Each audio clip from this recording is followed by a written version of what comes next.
Thanks everyone for coming this afternoon. It's certainly my favourite way to spend the end of a Friday, hearing some pretty inspirational people doing some inspiring things. My name is Ellen Buttrose and I'm the City Architect with Cairns Regional Council and absolutely delighted to be your MC for this afternoon. I'm here to welcome you to the first Design Futures Forum on Housing, which is fantastic. And to step off on the right foot, we are joined here by Uncle Bumi Hyde, traditional owner Gimoy Wallabarri Yidinji, to give us a warm welcome.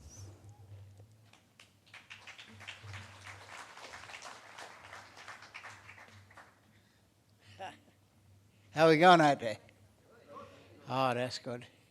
Well, we should be working on 6-cylinder now, eh? Or V8 or what?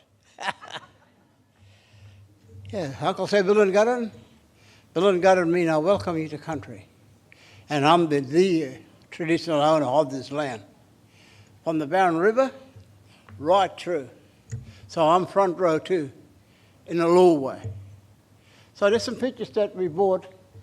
Let me stand up. Can you still hear me? Yep. So, what do we got? Up there, Eastern Boa, Rock Wallaby. That's my granddad, and that's his brother-in-law, Fred Bunbury. Fred did work for Dad, and Dad retired. That's him there. He's the eldest of elders, and it's handed down to me. By getting wood and water out, we had to walk for things before. You and I late, you know, we got McDonald, Bitumen Road. I made it up the front steps Christmas Eve. My mum had me in the hour. Well, I had that. So I'm 72 now, I'm here. And I want to thank you lovely people. I really mean it because I come through and, you know, the time we had and the time. Yeah? So that's Dad there on the Arbour Beach. And Fred, he thought he kids up there. My sister standing up right there, Amy. The beach was wide before Yarra till the dredge come and mucked it all up. Okay? So that's on the beach, that's Dad there. That's me there. That's me there. Everybody uses my language to be a tribe. You can't do that. You can't do that. I come from the tree. I've been taught. My mum walked from Cloncurry, ended up in Georgetown. She born in Georgetown. She didn't come in a taxi or a bus. They walked. Yeah? I've got a little history about my family because I've been taught. They tell you this, they tell you what to eat, how to go on in life. See, one gribble came to Yarra, go along a little bit more, you know? So one gribble come, they said, who's in charge? They said, you're going to see him. You're going to see him. See? So when you're not here, you're going to see me. There's Irrikanji coming in, this coming in. No deal. Yeah? No, you can't see me. I'm front row. So I would have worked with you lot, and I dominate your life. When we talk, I work with Pod. I work with a lot of heart attack. I'm going to stop soon. So I'll say, Bill and Gudden, welcome to country. Welcome to Yidinji country. My tribal language name is Gimoy. Gimoy Wallabarri. My tribe is Yidinji. Thank you a lot for today. Thank you.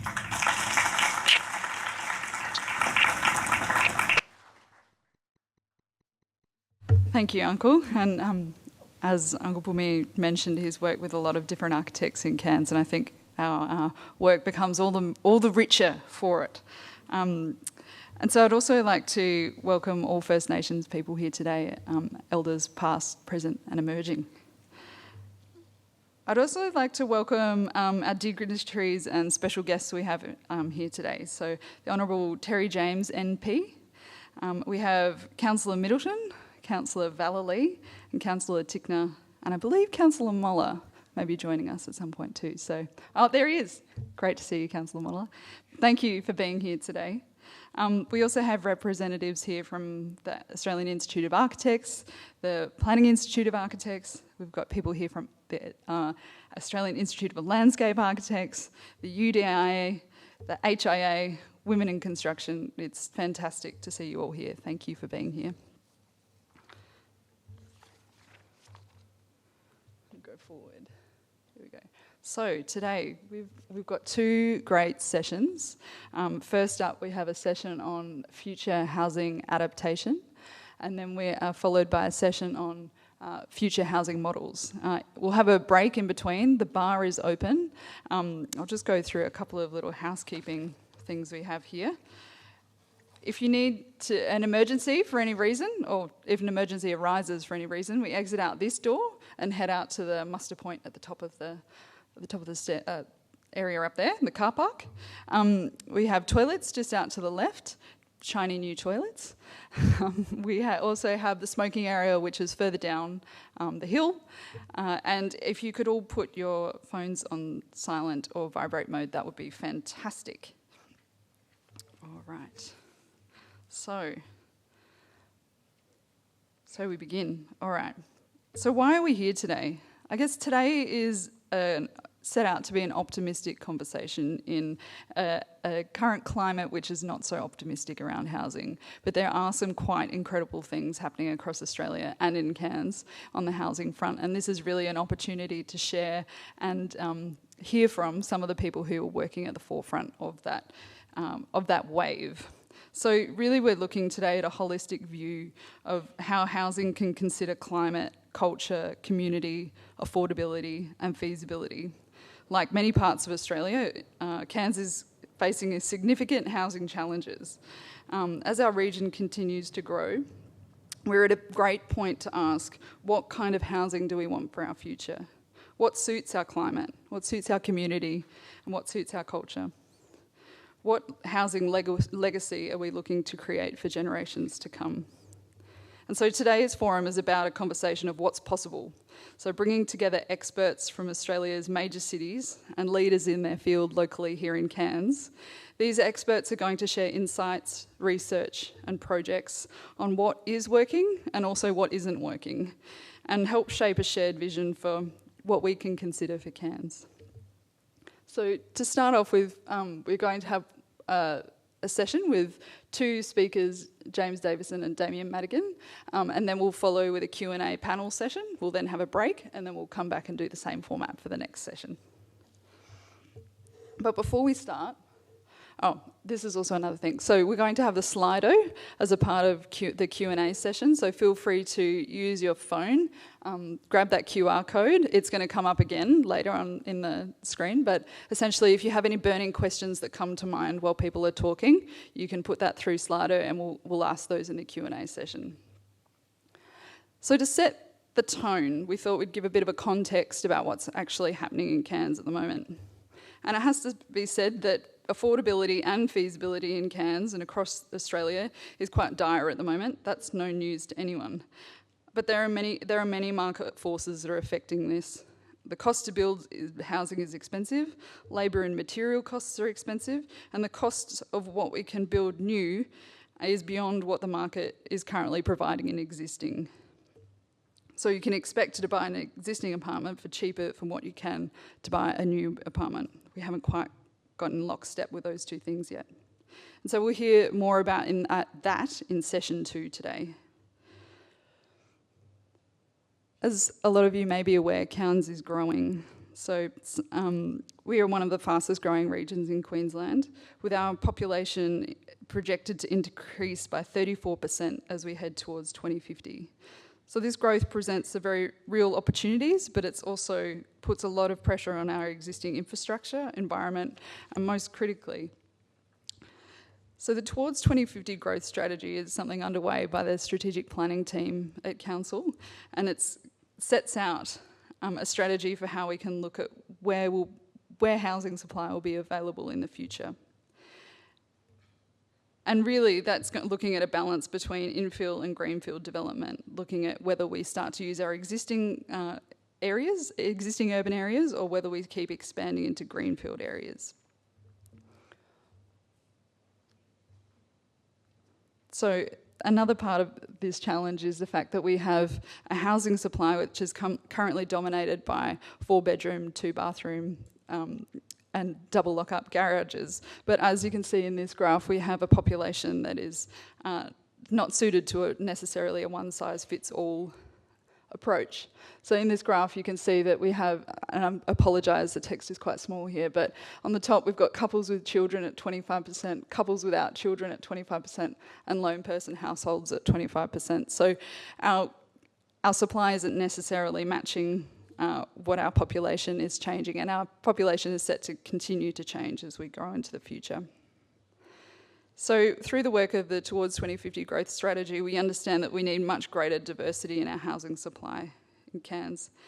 And I guess it's also important to say that these graphs are very statistics driven, but our diversity also needs to start to incorporate age-appropriate housing, culturally appropriate housing, and well-located housing.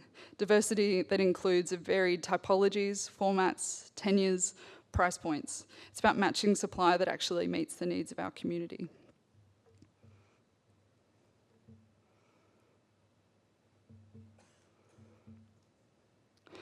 So, Cairns in 1952. As many of you are aware, the Central Cairns area is built over what was previously a series of sand dunes and mangrove swamps, which I love looking at this image because you can still see those dunes running through the suburbs behind Cairns there.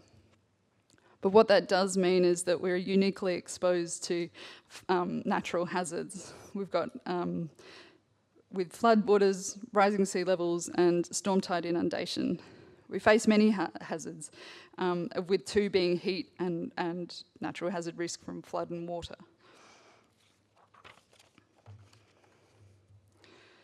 Because of this, our housing needs to consider resilience into the future. It thinks about design and location and construction methods that can withstand our natural environment's changes, while also protecting our people as well as our property. Something that's come through loud and clear in a lot of the work that Council has been doing is the very almost aligned views that are coming out from the community on what is important to everyone in terms of green space, public safety, responsiveness to climate, and our real love for the environment up here. We have a very unique climate. No one needs to kind of reinforce that, but it comes through in a lot of engagement that we do, that is right up the front of everyone's mind when we're thinking about new housing. So we've recently been doing a pilot project that takes the learnings from a lot of the Towards 2050 Growth Strategy down to a precinct level, looking at how we can get more infill housing closer to our city. This is the Cairns City Precinct's Urban Regeneration Project.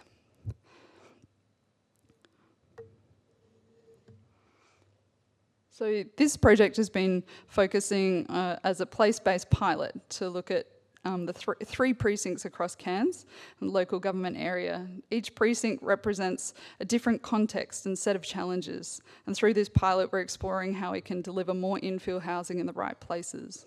What to do when we can address hazards and maintain our unique character of each community.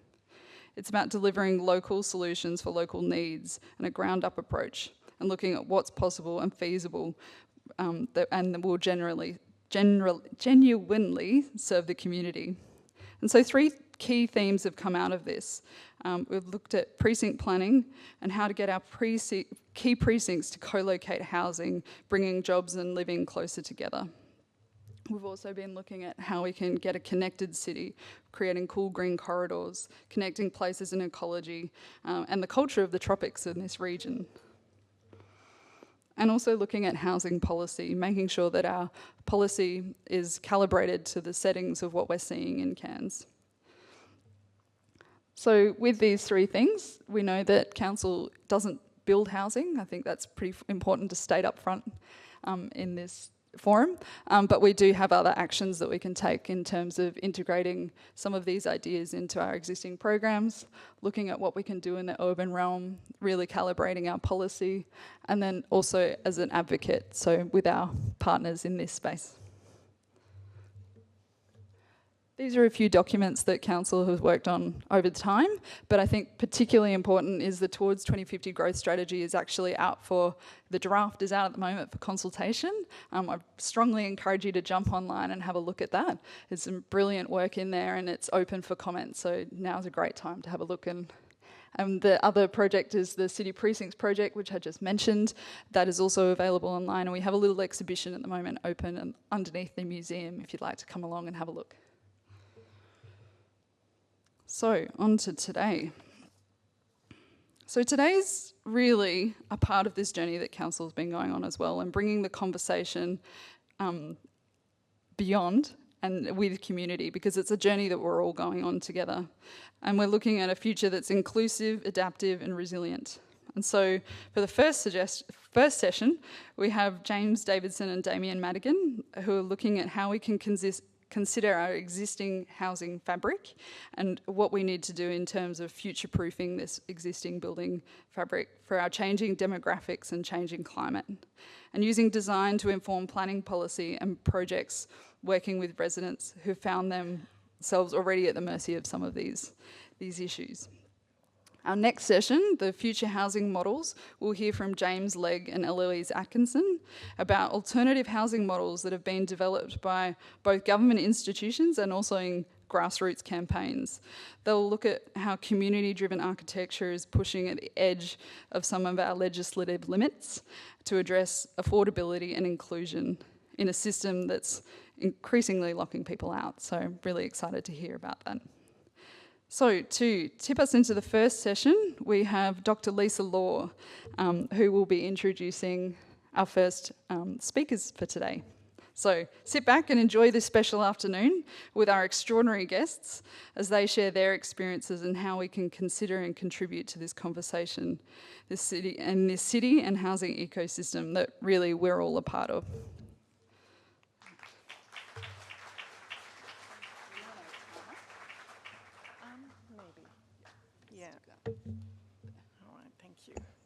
All right, thank you very much, and hello, good afternoon, everyone. And isn't it wonderful to have a city architect and have things to attend, like the City Precincts event the other night and this.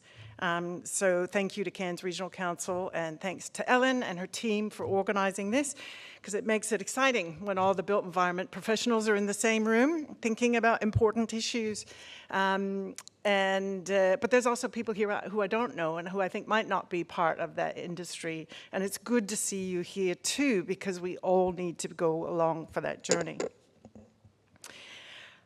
So, and I'm so lucky I get to introduce these fantastic two speakers that are coming. So, introduce the session and these two speakers, and my students are here, and I won't talk for 2 hours, I promise. I've been given 10 minutes and a timer, so. So it's my pleasure to introduce them. It's James Davidson and Damian Madigan, who come to share their extensive knowledge about adapting housing in the face of land scarcity and in the face of a changing climate. And as Ellen explained, these are critical issues as we grow as a city. And I think the other numbers that I remember are, you know, there's another 70,000 people coming and another 32,000 houses that are needed over the next 25 to 30 years if what's happening and it's being explained in the growth strategy is correct. And we're also flanked by the mountains on the one side and the ocean on the other, and we've only got this really narrow strip of land to build on. And so wherever we build, we're at risk of losing the things that we love the most, which are our tree canopy in the city and those other bits of green infrastructure that help us be resilient to flooding, but also to urban heat. And so I don't want to go through all the worst, the worst case climate projections for the city, because they're actually pretty depressing. We know there's going to be fewer but more intense cyclones. We're going to have rising seas and even more inundation in the city, more extreme rainfall events after Jasper. That's not good news. And more and longer intensity heat waves. So urban heat is something that I do work on, and I haven't seen her yet. I don't know if Sophie Barrett from Council is out here. We've been working on urban heat for the past number of years. We rolled some IoT sensors out in the city to measure the urban heat island and then look at council interventions and have like the City Alive project, and did it cool the city? And actually it does. So those we've been partnering together to think about research-informed decisions about the city and what council might do. And we've got a new PhD student starting next month, which is super exciting. So thank you, council, for that as well. So what the data from our project showed was there's a strong link between increased greenery and lower urban temperatures. And so when I hear about the City Precincts project, it's actually really good. That's going to continue to be a theme that goes through. So what worries me is some of the projections say by 2090, where our heat waves could occur for a third of the year. So hello to that. We could be like Darwin, but actually worse than Darwin, hotter than Darwin. What is that Cairns going to feel like? Combine this with high humidity, and actually, it's actually going to be about our health, human health. This is not good for us to be in that humidity and that heat because we can't evaporate our sweat and cool our bodies down, and your organs start to fail. But it's not just bad for us, right? It's the ecosystem health. And, it's said again and again, we value the environment here. But think about those 23,000 flying foxes that died in the 2018 heat event. They just perished. They just couldn't take the heat. We know poorly shaded and poorly ventilated areas are slowly going to become unlivable. And although, we've got these fantastic new energy efficiency ratings for buildings that are, important, insulation, all those things are really, but we've ended up in Cairns with a bunch of esky neighborhoods where houses have to be locked up and air conditioned for so much of the year. It's just not why a lot of people want to live here.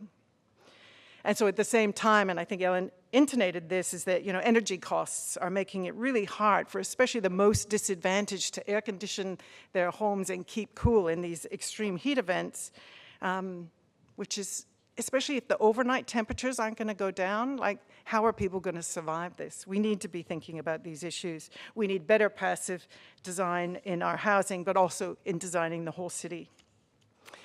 So Cyclone Jasper, just to keep up with all the good news, it was the wettest cyclone in Australian history and a stark reminder of the unpredictability of what can happen with cyclones and flooding.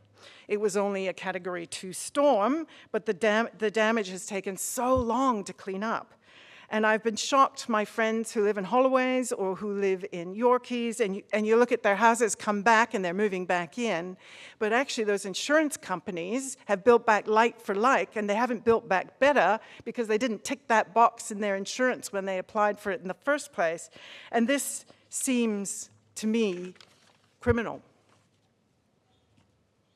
We've locked ourselves into this cycle of high premiums and unsustainable housing design, rather than thinking about how to make our housing more resilient. And of course, the most vulnerable, they don't have insurance at all. So now we don't say 1 in 100 events anymore. We say there's an AEP of 1%. I don't know if that sounds better or not. But it's possible now we'll have a few floods every few years. So we're starting to think about this quite differently. And I think these trends do threaten our livability, but also our tourism appeal. And I think we have to think about this in terms of our long-term economic resilience. So, yes, in Cairns, we face cyclones, heat waves, heavy rainfall, and now population growth pressure as well. So we need to design spaces. So designing spaces that are climate resilient and socially responsive isn't just smart. It's not just, we should start doing this. It's actually essential. And so our first speaker, I'm finally getting around to the introduction, is Dr. James Davidson, and he brings his critical expertise to us in designing buildings and communities that can withstand floods, cyclones, and heat. From Queensland-wide programs to Brisbane's resilience initiatives, James has helped shape policies and built environments that we really could learn from. So James is the founder and the principal of JDA Co Brisbane, and have a look at their extensive website. The number of projects and really important things he's doing is worth having a quick peek at. And his guidelines and policy work, as well as built projects, is amazing. So JDA is the preferred architecture and design practice for governments, councils, and private enterprises working in this adaptation space. James is a lead technical advisor to the Queensland Government's Resilient Homes Fund and the delivery partner for the New South Wales Government's Resilient Homes Program. He regularly partners with the Queensland Reconstruction Authority and local councils to deliver multi-hazard building guidelines and other policy documents. His recent work has been involved buybacks, home raising, retrofitting, community engagement, and politics. As Cairns continues to urbanize while also being at the front line of these climate extremes, we have much to learn from his practice. Those strategies integrate protection, durability, and innovation. So our second speaker is Dr. Damian Madigan, and he challenges us to think very differently about suburban growth. So he's going to present to you his Bluefield housing model, and he's going to ask us, how do we adapt what we already have instead of expanding our cities at the fringes? Damian is an associate professor in architecture at the University of South Australia, and he's coined this term Bluefield housing to describe established suburbs and the way they can support low-rise urban infill through adaptive reuse and additions. And I can highly recommend his book, which I've spent the past week getting through, Bluefield Housing as an Alternative Infill for the Suburbs, and it's published by Routledge, came out in 2024. And it's an excellent example of design-led research to suburban infill that focuses on retaining and adapting existing houses and existing landscape and co-locating multiple houses on a single undivided lot. And this isn't a granny flat approach, it's something quite different, and I can't wait to hear it myself.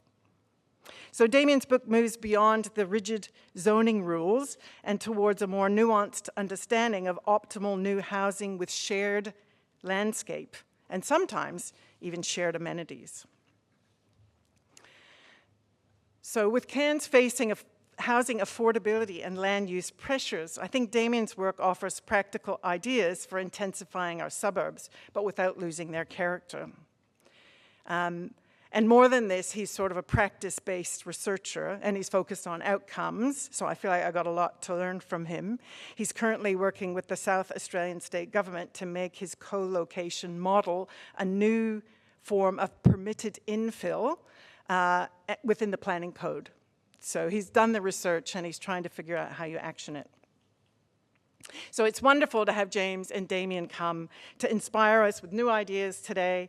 And I would encourage everyone, while you listen, to use your place-based knowledge to think about how we can use these ideas in Cairns. It's always good to have some fresh people come in, and because we can be a bit of an echo chamber up here, can't we? So it's great to get good ideas, but sometimes those ideas might not work. And I thought I wanted to close with a conversation I had yesterday with one of my master's students, who's Pat Driscoll. He's also the director of the Cyclone Testing Station in Townsville. And we were just chatting about solar panels. And I learned something new, which I want to share with you. And that is about the way that the roof behaves when you put your solar panels in the middle of the roof. I'm not sure. Maybe you've all thought about this, and it's just me that didn't know this. But apparently, this is a bit of a problem. And so I'm not an expert in this field, but the way Pat explained it is that installing the panels set back from the roof of the leading edge, it changes the aerodynamics in a cyclone. And so it creates more pressure zones in the roof, and that increases the uplift. So he lamented there weren't any codes around this, and we're not tying those solar panels down and screwing them into the roof. And he's saying, so he's running through the wind station, what happens when you put them out to the edges. So he's suggesting now that we all put them all over the entire roof so that we're not in trouble when we have cyclones. So I felt like that was a good anecdote to leave you with and let them take the stage, because we need to take those ideas of sustainability and what we could do, but sometimes there might be that little thing that's different here that we need to think about. So I will leave you now, and I will hand over to David to inspire us. Thank you.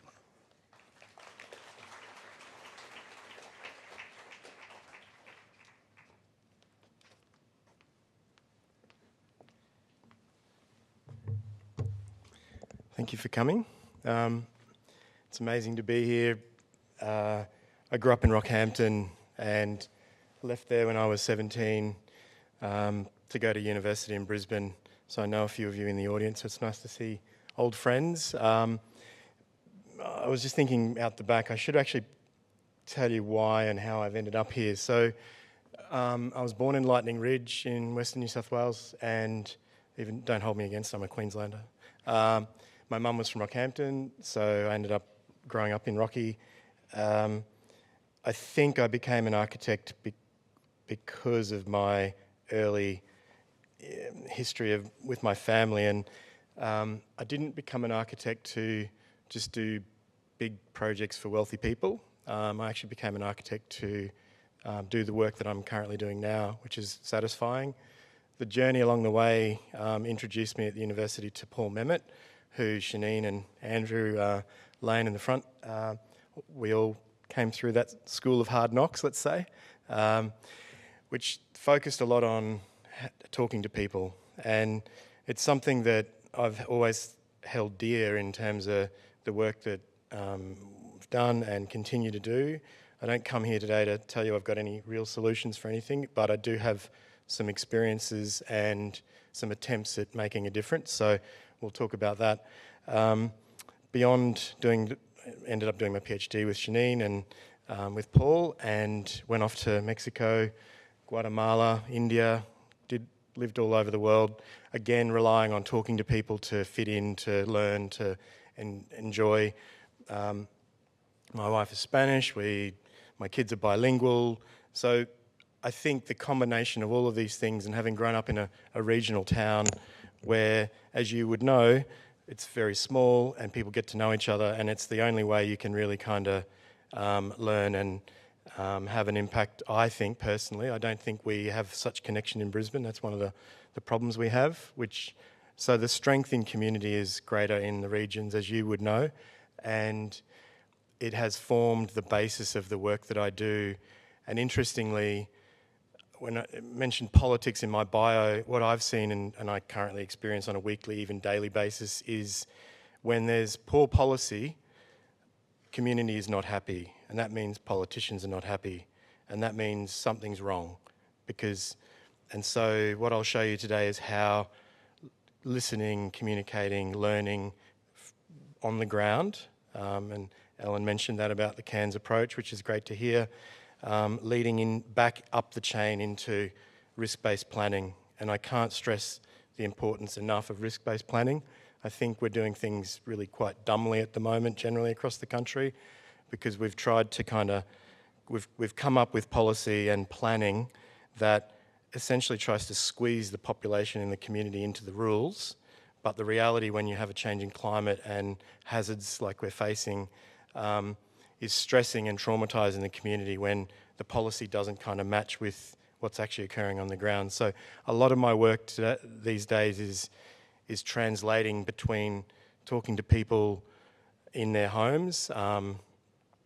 Personally, I've probably done assessments on a few thousand properties. My staff have done, I think all up, we've probably had an impact on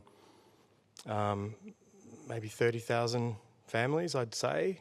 I'm not sure exactly, but we keep doing it every week, and we will keep doing it because these events keep happening. So Taree is now on our radar, going down to central north coast of New South Wales. We're out the central west of New South Wales as well, Northern Rivers, and all through 37 LGAs in southeast Queensland.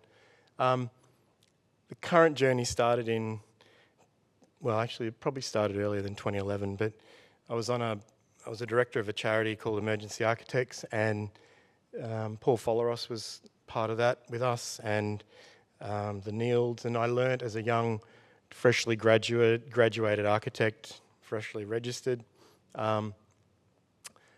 that initially, basically, you just have to start talking to people, and you can't deny the importance of that. So we focus a lot of that in the office. I have to have an employee assistance program around trauma. That's quite important in the office because you do get burnt out. We do hear horrible stories on a weekly basis, and can get quite heavy, this kind of work. But at the same time, we're also involved in the solutions to that, and it's really heartening to hear those stories and then to go back after events have occurred. So I'll just share a little bit of that today. The flood journey began in 2011, a week after the floods. sort of started putting together an idea for pro bono assessments for uninsured people in Goodna and Ipswich in Queensland. We ended up we had, I think, 60 architects and 100 students through the institute, and teamed people up, 1 architect, 2 students, and they went and did free assessments on weekends and just gave their time basically to learn about what did and didn't work. And from that, the journey began, basically. So compiling all of that information has then led to a whole bunch of things, which I'll talk about today. So there's a much younger version of me in the bottom corner there. So it's been about 15 years. It continues. Sam, the young man on the left-hand bottom corner there in the white shirt, that's Sam Bosted. He's now running the Resilient Homes Fund in Queensland. He's the director there. Very proud of Sam. Clive, who's the young man next to him, he's been in my office since he was a teenager. Sam, I think I met him when he was 19. We have long-term relationships because we also like to have lots of fun and in amongst all of the mud and sewage that we end up getting into. Post that work I did with emergency architects, I was fortunate enough to get a Churchill Fellowship that took me to the Netherlands, New Orleans, Mississippi, and then those learnings are still influencing actually the work we do today. I've just recently been involved in doing the new Sunshine Coast planning scheme for storm tide and wave action, as well as flood resilience. Sunshine Coast is going down a risk-based planning approach, which is amazing. It's one of the first to really truly get into the flood resilience of it, and it's mainly to do with Bribie Island kind of breaking in two recently. So I think there's something like an extra 25,000 homes that are now at risk. But Biloxi in Mississippi was really interesting. I spent a week with David Perks, very similar character to where we've come from, our crew, of being embedded in the community, but coming up with some cool ideas. So 2,500 homes were sucked out to sea in Biloxi. I think they've now rebuilt over 1,000, but it just took an architect sitting in there, setting up I think he was an academic at the University of Southern something or other, but a great guy and is still there today, still doing this work, coming up with ways to strengthen homes and make things more resilient. That Brisbane example was also, we did the house on the right-hand side, and post-2011, we built it to the flood planning level at the time, raised it, did a resilient build underneath, and I'll show you a little bit of that in a minute. And then about a year later, council actually raised the flood planning level by about 1 metre to 2 metres. I think since 2016, and it's going to happen I think again in November this year, BCC's raised the 1% or the 1% AEP, the flood planning level, 4 or 5 times. So we're now facing, I think, an extra 2 metres almost beyond 2011 levels. And that says to me, and we talk about it on a weekly basis down in the Northern Rivers, even though you might think you're raised, doesn't necessarily mean you're not still at risk. So there's one community that I've seen where you can basically get within 1 metre of ground level the probable maximum flood level, which is great. That's Mullumbimby. So we're doing a lot of house raising there, quite cheap, easy to do, 1 metre off the ground. But most of the properties were already at the ground level at the time, so that's what we're currently doing. I was there yesterday. These are just some examples of the work we did. I will get into the actual work, otherwise Shaneen will have a crack at me. These are the more architectural projects, and I like these were just, there's 2011, 2013, 2012, so 2011 in the middle, 2012 on this end, and then the final one was designed in 2013 but built in 2018. All have flooded except the one on the far left-hand side since then, and all have been back in and washed out within a few days, living happily back in those homes. So that's the point of all of this. So the next thing I did was Water Futures, which was in 2016. I had a little bit of money left over from the Churchill, and so I put it into bringing some of the cooler people from the Netherlands and the US to Brisbane, and we did a big event, and the outcome of that event was looking at southeast Queensland as a broader sort of watershed catchment, and that we produced the book Water Futures off that, and that was the kind of beginning, because the next year the council, Brisbane City Council, came to me and said, could we work up a program, design a program, and that they would fund $50,000 for retrofitting homes and up to $100,000 for house raising. And so designed that program. We ended up doing, over 3 years, I think we did about 250 odd projects, like major works projects and minor works projects. That's Sam again, and then there's Libby. So the outcome of that was in 2019. So we finished a lot of that work. It was about to expand in 2022, and then the floods happened. And that's when the state government announced the $741 million Resilient Homes Fund that we currently are still working on. I was involved in the beginnings of it, and am still involved, and will be involved through till the end of probably next year, I'd say, when it finishes. But the state government took all the work from the Brisbane City Council work and basically flipped it into a massive scale. So we ended up doing about 5,500 property assessments and writing all the guidelines and the rules and the policy, which kept changing on a weekly basis, sometimes even daily basis, when the minister would announce a certain number of assessments by Christmas, and we'd be wondering how we're going to achieve that and those sorts of things. So it's been a pretty hectic ride since then. So I'll just kind of work through. The resilience works we do for retrofitting is purely about allowing the water to flow through the house. We did try and do what we call dry proofing and keeping the water out, and we funded some of those works early in the Brisbane City Council days. It doesn't really work because of the flood levels in Australia. It only works if up to about 600 mil or to a windowsill height. Plus, people get complacent. And so we've probably done it about 3 homes that council funded. 2 of them failed. One of the doors failed, and the homeowner then tried to sue council for having let the water through, even though the homeowner was the one that was happy to have the doors and pushed us in that direction. Didn't actually get anywhere because there was a big waiver because we felt uncomfortable about putting them in the first place.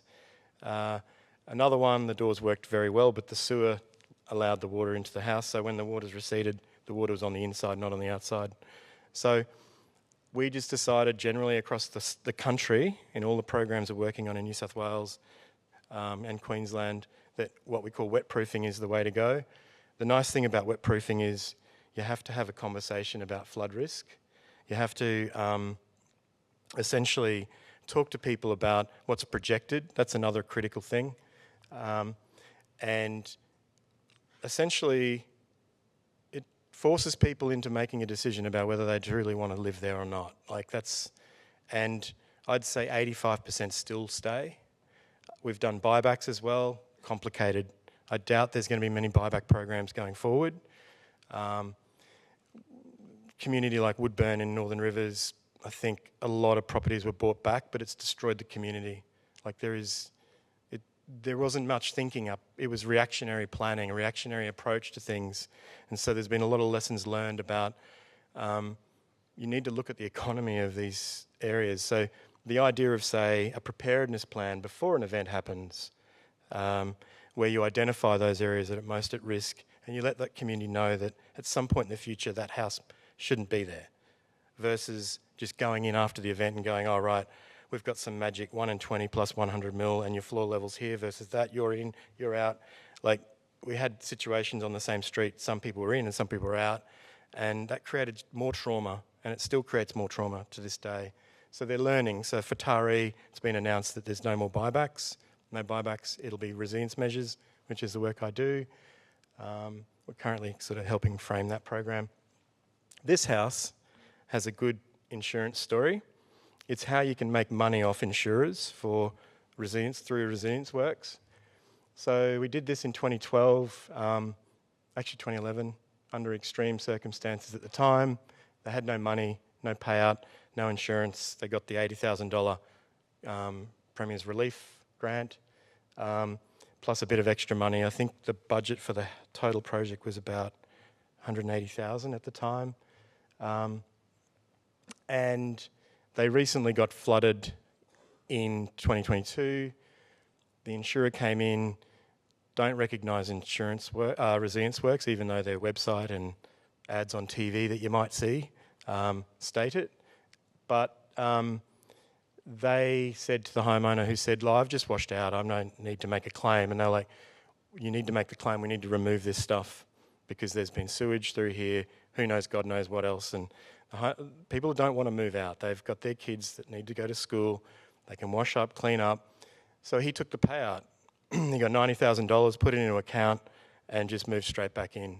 So he's now using that on a high interest bearing account to then fund a little bit of repair work to the resilience works every so often. So until the insurers actually get their head into this space, truly by recognising resilience works, I think there's money to be made, and we should be putting that message out there, because I'm pretty sure that'll be the reason why they actually do come on board and start seriously trying to lower premiums off the back of resilience works. I know they say the right things, and there's possibly work that's happening at the moment on that. So this is how we found it in 2011. We often talk about flood risk. This is one of the case studies in a document that's about to come out from the state government, which is a really good thing. We've been collecting all the best stories from all the works we've been doing, funded by government. There's an economic model that goes along with it to talk about cost benefit. But again, you can see here, Brisbane City Council, and I don't know about Cairns, but BCC have got a really good flood-wise property information that homeowners can check out, and they're starting to put in here on some the 0.5%, which is the 1 in 200 year event level, because they know that that's the future 1%, the 1 in 100 year essentially, which is so oftentimes we also need to look at different flood contexts, so overland flow versus creek versus riverine. Some properties have all three, some have two. So again, it's this, what are the best approaches for each different flood event? And there's a lot of our work out there publicly that you could download if you want to have a good read on a Sunday morning, you're bored, have a good crack at it. This is some of the work from the document that we're currently doing, which should be out and published on the website, probably by September, I'd say. So just the idea of now having built works to show, so this is the house that flooded in 22, and as you can see, it's perfect. It's all hard surfaces, doesn't have to look totally actually I'll go to the next one because I should explain. Part of the work we do isn't just purely about exposing the work of architects and trying to get everybody to work with an architect. It's the opposite. We work very hard to make the work we do very normal, because it's only through being able to be affordable. Not everybody wants an architect-designed home. Most people don't. It's not about an affordability thing. It's actually they just don't want to live in a house that looks different to where they grew up or their friends. So that's what we've found in all the work we've done, is that we have to be very careful as architects to make our work accessible, and that's how we get impact. And so we've worked very hard at that. This is a house in Wavell Heights in Brisbane, flooded in 2011. They were out for 18 months. We did the work as part of the council work in 2018, 2019, flooded again in 2022. They were back in immediately, cleaned up. Kids were able to stay at school, lived upstairs. She put a claim in for $8,000 after the event for a TV and a sofa downstairs. Just quickly. And that next year, her premium went up to $9,000 per annum. So she no longer takes out flood insurance. She's self-insuring. She doesn't need it. I mean, it's obvious. What you see there has been flooded and just cleaned up. So we talk to people about services and but it's all about where's their risk, what's projected, what are they facing. One of my favourite examples could be relevant to Cairns. This house has been raised twice. I'll just go to the next slide. That was it in. So she flooded in 2011 badly, raised the house in 2012. Here it is here. I think there's a pointer here. Here we go. So that's what it started out looking like. Raised it in after 2011's floods. We came in as part of the BCC program because she was still at risk. Like there's 6.5 metres of flooding here in Auchenflower in Brisbane. We retrofitted the entire top floor of her home as part of the BCC program. She then flooded again in 2022 to that level. Held off about 3 rip and strip teams who kept banging on the door saying they're here from the insurer and they're here to rip out all the resilience works. She just locked the door and said go away because she didn't need to rip anything out. She could clean up. And then as part of the Resilient Homes Fund that we run, she was then eligible for home raising assistance. So she then raised again. Now, the story is if at that point she'd have known what her projected risk was, she could have gone to this level prior. But the cool thing that she did was she's actually been able to kind of work in an indoor-outdoor kind of room underneath the house that just gets washed out as well. And she uses that as a barbecue area. But again, would I personally stay here? I wouldn't. But she loves it. And it's near the Wesley Hospital. She's got family in the area. She's in her mid-60s. These are the complications. So the better thing to do is to just work with people's situations and not further exacerbate the trauma that they've already experienced. And that's something that's super critical in all the work we do. That's downstairs at her place, so a bit of a workshop. She loves to collect furniture and do stuff up. And then that's essentially fed into all the guides, and then that's also fed into what's funded by government. And it will be fed into the upcoming changes to the National Construction Code on resilience. And it's nice that in the beginning I started something, we had no funding, and now it's actually been taken up, and I think we've spent on the Queensland program over $100 million already. New South Wales will probably get to a similar number. This is some of that's in Woodburn, listening to people. And Libby's a legend, and these are the guys from the Reconstruction Authority, and we're out in the Central West there. And Janelle Saffin, she's now the Minister for Recovery in New South Wales. She's an amazing advocate for this work. She swam through floodwaters herself. So we're starting to see politicians who really get it, and that's really heartening. And I do talk to her quite a bit, and she's often asking about ideas and get the chance to kind of feed in at that level and then come up what we're seeing on the ground. And so I actually feel very lucky to have the ability, the experience of that.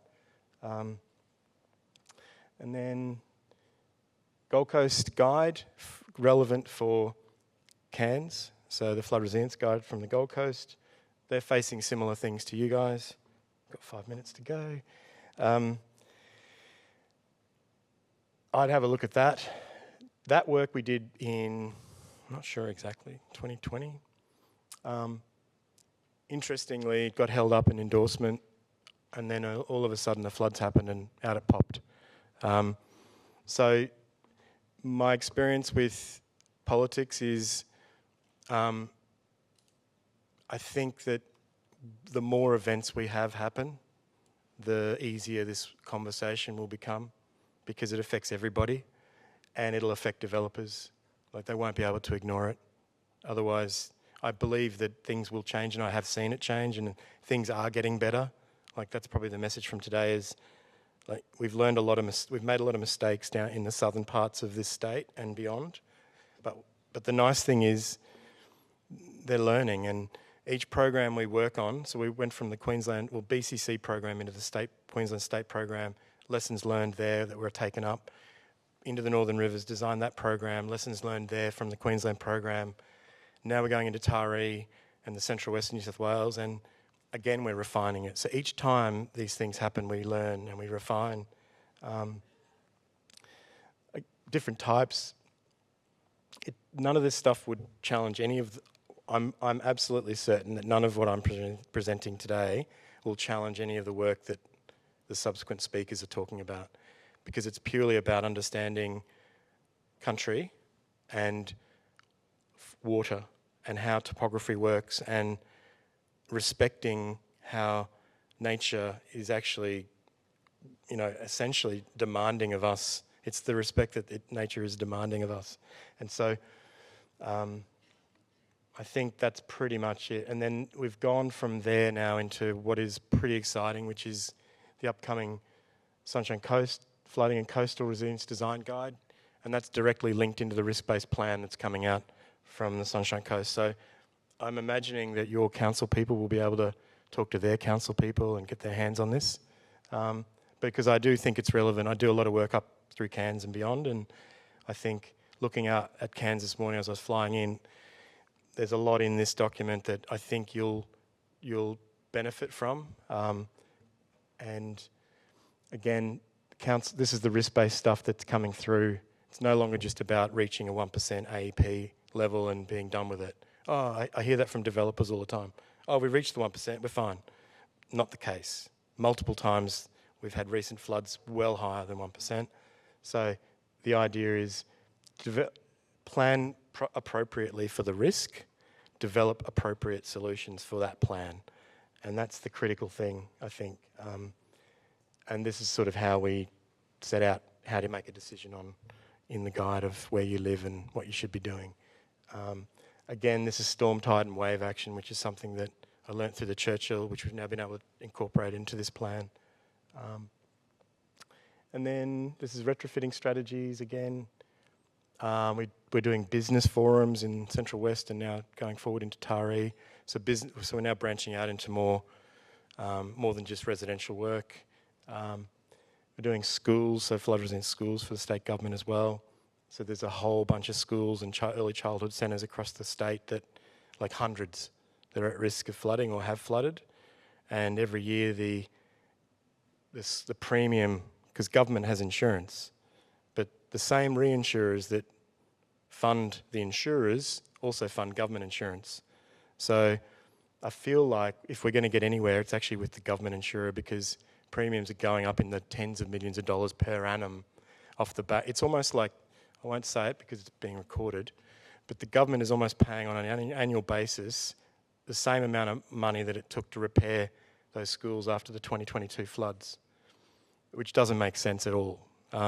So we're well entrenched with those guys working that out at the moment, and I have to be honest, they're really receptive because they could see the benefit of more classrooms versus more insurance premiums. So that's kind of exciting.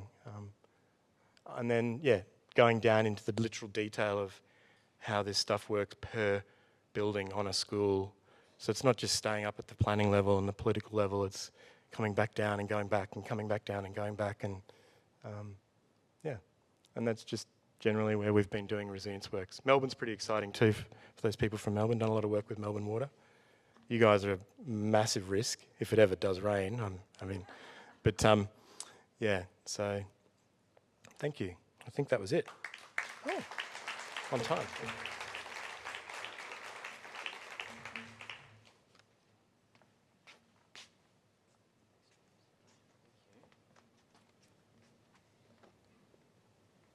Good afternoon. Thanks to Uncle Bumi for that great welcome to country. I just wanted to acknowledge the Kaurna peoples of the Kaurna Nation, the traditional owners of Tandanya or the Adelaide Plains, on which the work I'm going to show you was developed. I'm going to be talking about heritage and character and cultural memory, and in doing so that's from a post-colonial circumstance, and that is obviously not to diminish at all from the connection to country and cultural memory that our First Nations peoples hold.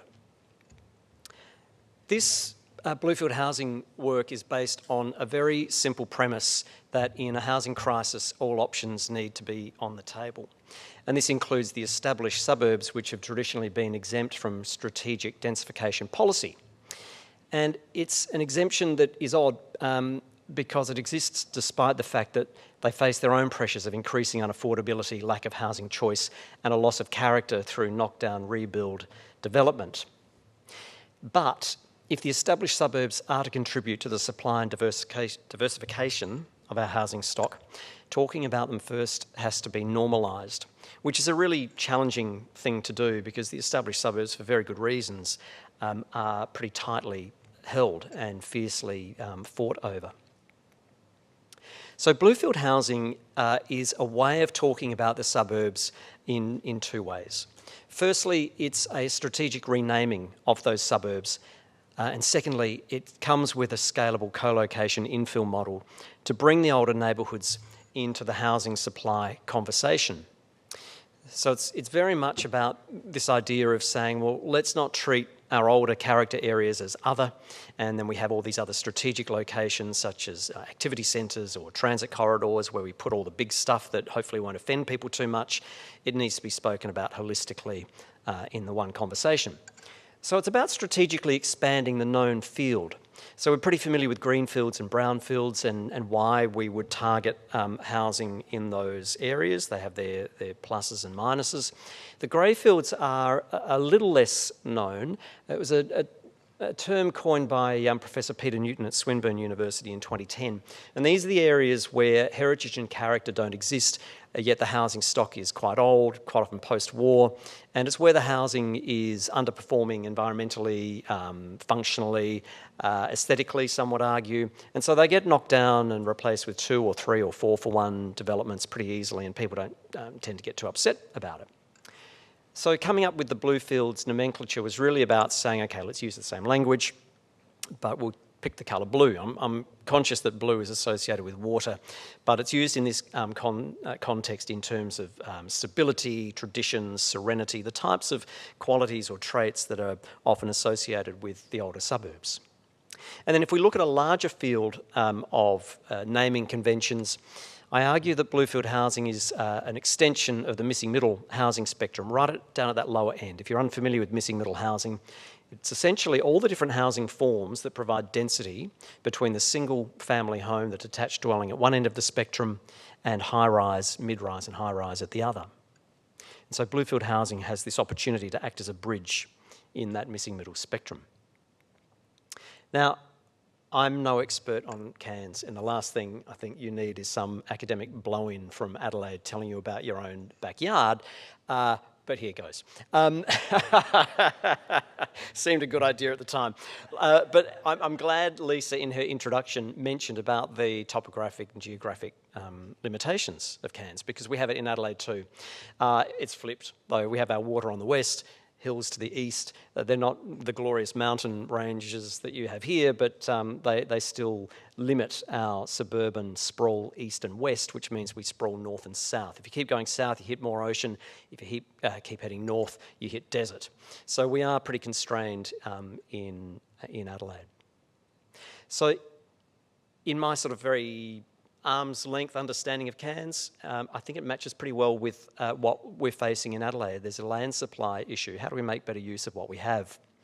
And on top of that, how do we densify and importantly diversify in low-rise neighbourhoods? It seems to be a common theme across suburbanised cities and towns worldwide. How do you get more housing in but maintain that low-rise character that we know and love in our suburbs? So I'm going to be talking from an Adelaide perspective, but I wanted to give just a couple of examples of where the thinking could work here in Cairns. And so in Bayview Heights, I'm interested in properties like these here, where there's been a lot of building activity that was perhaps never imagined to have, it would be there when these houses were first done, but they nevertheless exist through incremental change over time. And if we go to Edge Hill, this blue-roofed house is a really good example. And a couple of doors up, there's this building activity here, and these 3 units here. There's some more here on the left-hand side. If we look to Adelaide, this is Rose Park. It's an inner old suburb, and it's laden with heritage and character, and it's the type of suburb that until very recently we've thought, well, we keep our hands off that. We let those sort of bubble away in the background, and we focus all our new housing elsewhere where it's less difficult. So if you were to look at the houses from the street, the area was settled in about the 1880s, so very old housing stock, old for Australia, old for Adelaide certainly. And there's a neatness to everything. Everything's set back at a consistent scale. There's a rhythm to it. The house types are the same. These were builders' houses. They weren't designed. They're derivations of the old English cottage. And that's where we think about our heritage and character. It's very visible. It's much more interesting to look at all the stuff behind that. If we could just temporarily switch off the character stuff that people tend to have conniptions over if you say we're going to be doing something in these areas, and look at all the other stuff. There is a heck of a lot of building activity that's happened from about the 1960s onwards. And what that points to, obviously, is a change in the pattern of the way the suburbs are used, and again, this idea of incremental change over time. So we as a society have accepted all these changes, and I'm not saying that's a bad thing. In fact, it's a good thing for what's going to come next in the presentation. So the Bluefield housing co-location model says we can use this pattern of alterations and additions to create low-rise, medium-density suburban housing through co-location rather than knock-down rebuild. Because one of the big issues with these older suburbs is that unless the houses are heritage protected, they'll get knocked over quite often. They'll get razed, and what we know in any urbanised setting, if a house gets lost, everything gets lost. So all of the landscape, and you'll end up with a patch of dirt, and you start from scratch.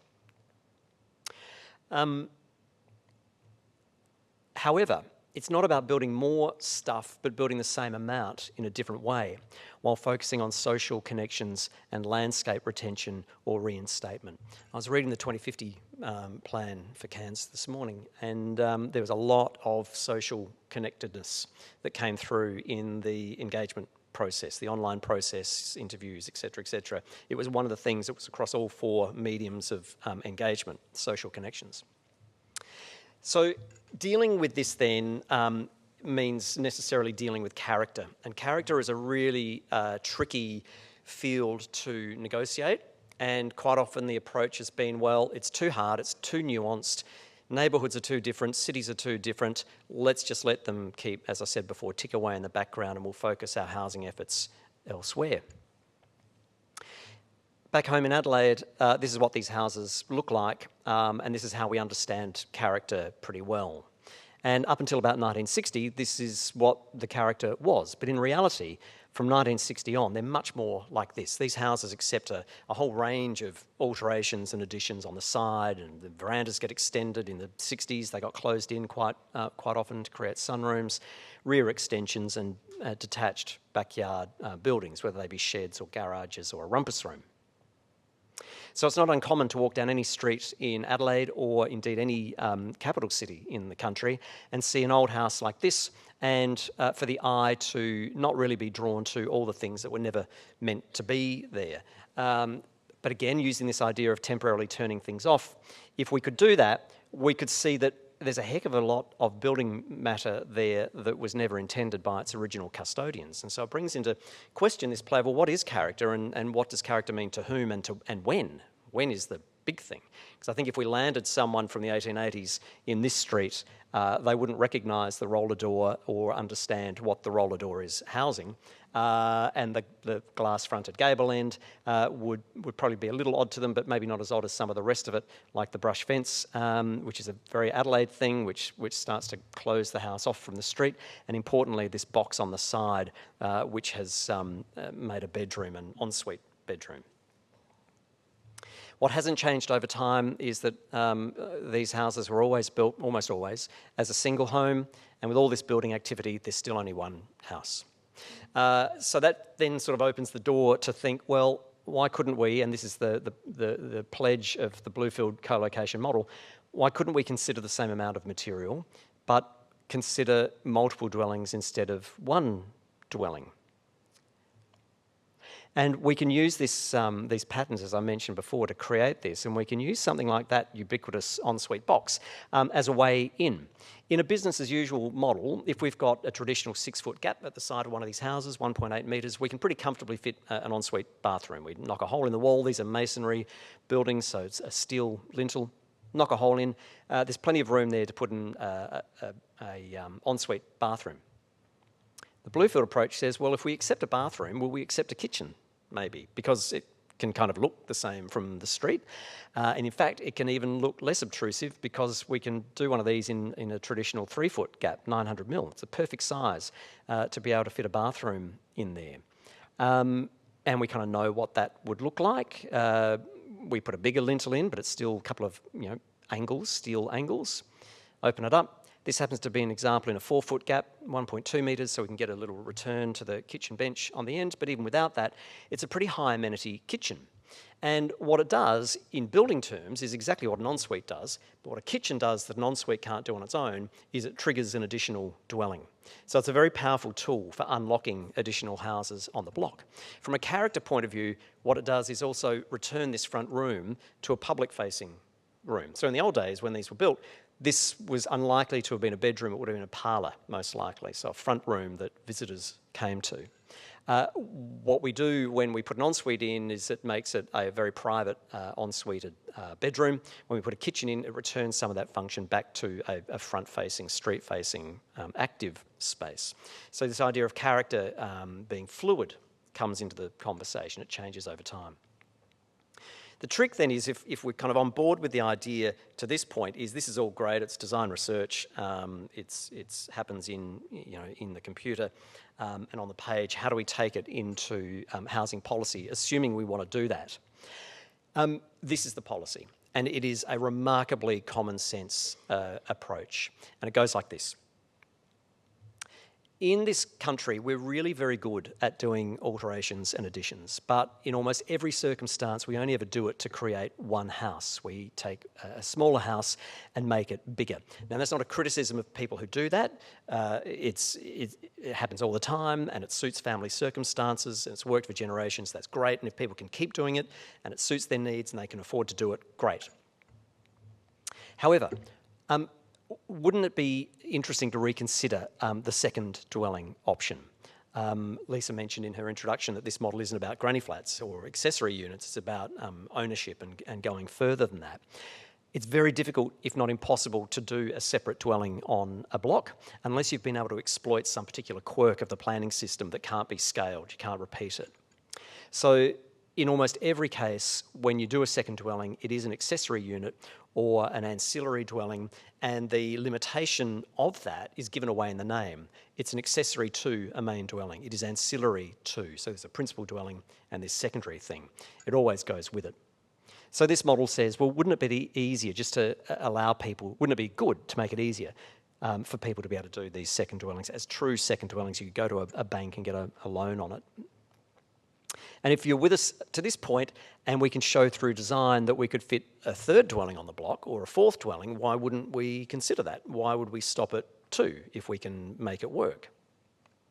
The thing standing in the way of that is a very hard planning metric of minimum lot size. And we know how it works. If the minimum lot area for this neighbourhood is 300 square metres and this is a 650 square metre block, we could divide it down the middle into 2 even blocks, or we could make one 300 and one 350 and sell the other one for a little bit more.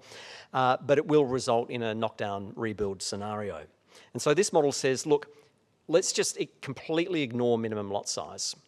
And let's ignore it on the basis that adhering to it is no more a guarantee of a successful housing outcome than a breaking of that rule would be a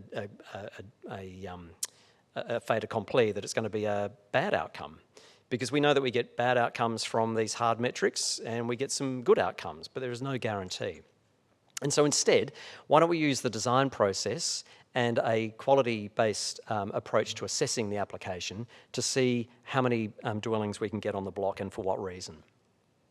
And then, again, if we're with the argument to this point, let's extend it and say it's not good, not much point just doing 3 dwellings on a block like this if they're all under the same ownership, because then it becomes a model that only people of means can afford to do, so it's going to have very limited scale and very limited effect.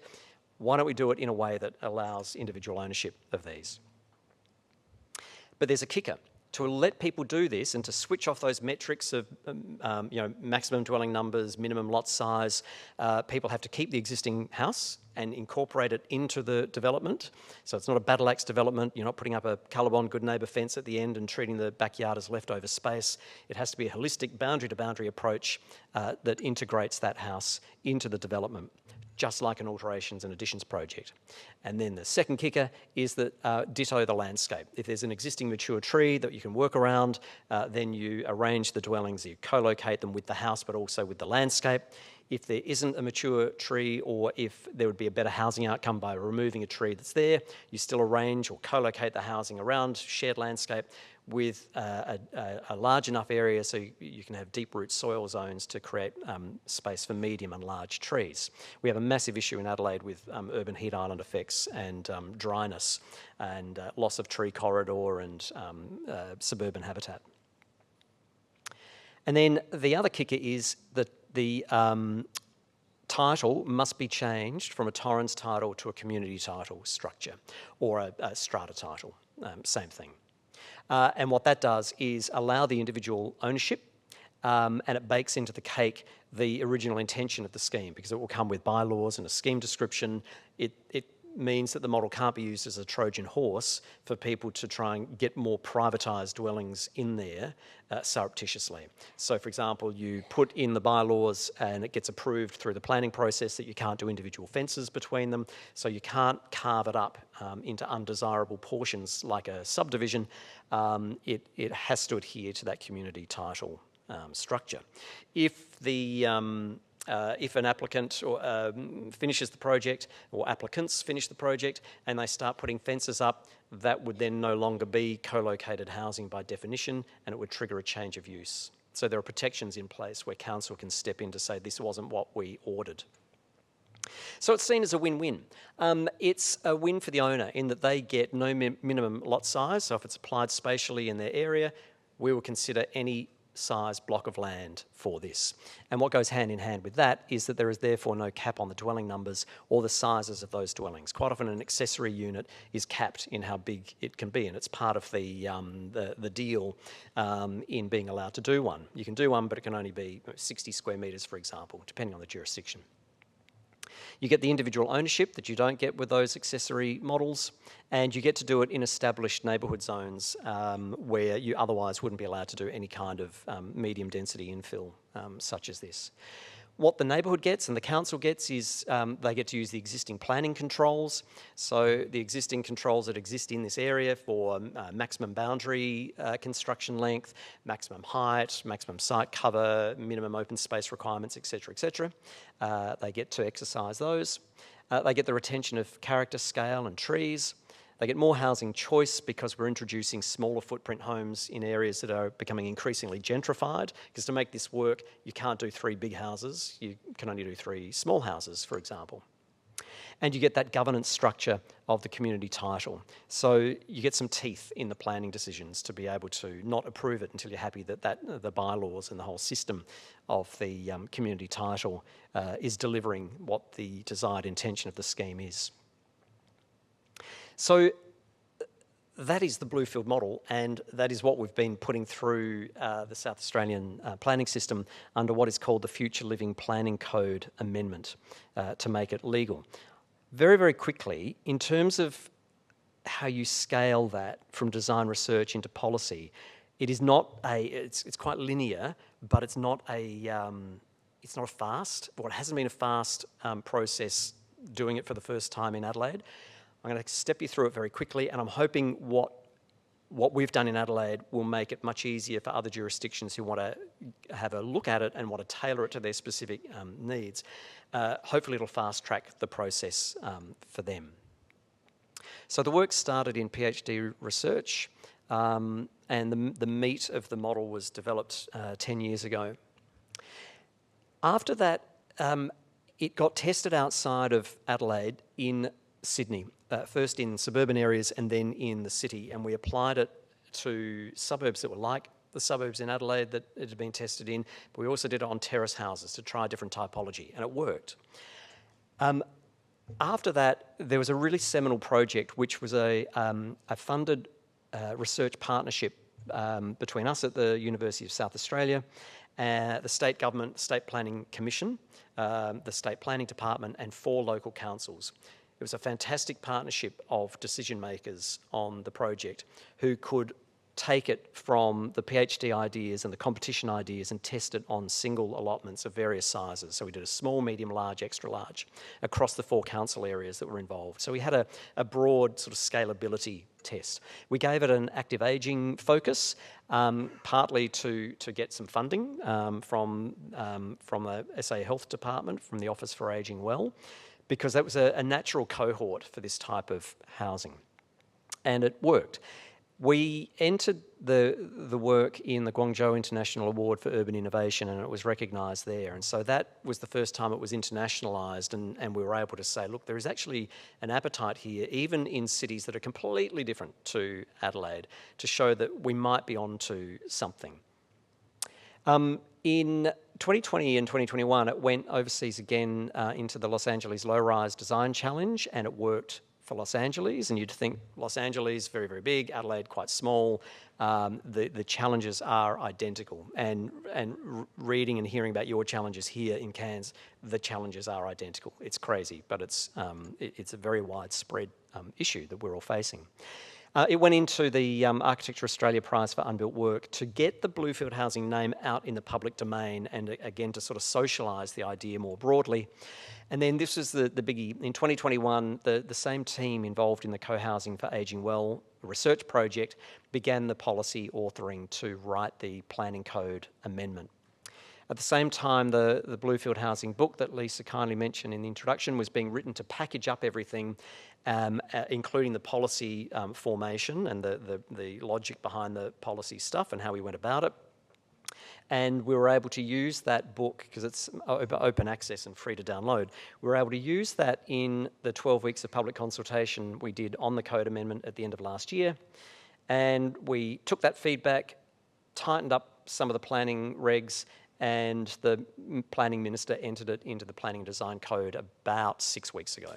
So it's taken a long time to get there, and as I say, it's not a template to be followed, but there's a lot of literature out there on it now, and these test cases overseas to show that, you know, maybe our problems aren't so unique, and maybe we're all facing the same thing, and that this could be a way to help contribute to solutions. It's certainly not a silver bullet.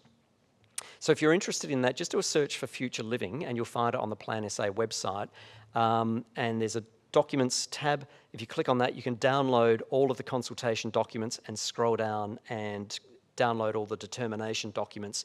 That hopefully shortcuts a lot of work and background research work for people in the policy area who are interested in seeing how it went about in Adelaide. So I better show you what it looks like as an example. This is the one we were looking at before, a 3-for-1, old cottage on the left-hand side. If we flip that around now, the cottage is on the right-hand side here.